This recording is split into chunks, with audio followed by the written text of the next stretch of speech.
depuis que le e-commerce a pris beaucoup d'essor. Le premier impact, c'est qu'on a parlé de la logistique, alors que jusqu'à présent c'était un sujet plutôt tabou, c'était plutôt un mal nécessaire. Le deuxième impact fort, eh bien, c'est le nombre de mètres carrés d'entrepôts qui ont été construits en France,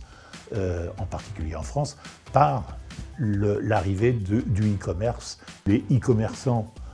sont des gens qui font de la présentation de produits, mais l'essentiel de leur mission, l'essentiel de leur travail, c'est de la logistique, c'est-à-dire arriver à avoir en disponibilité les articles que les clients veulent commander, et puis ensuite respecter les délais de livraison que le client demande. Les villes ne sont pas complètement prêtes, elles se sont un peu laissées dépasser par tous ces événements qui ont évolué très très vite, et il faut impérativement, d'une part, que globalement, collectivement, nous apprenions à partager l'espace public, parce que nous n'avons pas besoin de l'espace public tous de la même manière au même moment, donc il faut qu'on apprenne à le partager, et il faut que chacun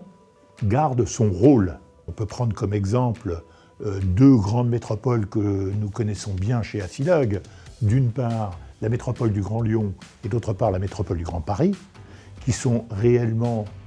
des collectivités qui ont pris en main le sujet de la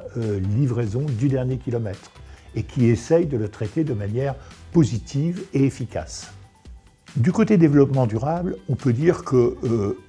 ce n'est pas un choix qui est laissé aux opérateurs, c'est une obligation. Là, je crois que tout le monde essaye de faire des efforts, et je dirais que souvent, ce sont les collectivités qui ne donnent pas suffisamment de vision à court, moyen et long terme pour que les entreprises, les professionnels puissent sérieusement s'organiser. Mais sans oublier que tout ce que nous faisons, que ce soit en matière de transport, que ce soit en matière d'immobilier logistique, c'est toujours pour un seul objectif, satisfaire le consommateur. Donc il faut qu'on travaille et qu'on fasse œuvre de pédagogie vis-à-vis du consommateur pour qu'il soit mieux intégré, pour qu'il soit plus concerné au moment où il va passer sa commande.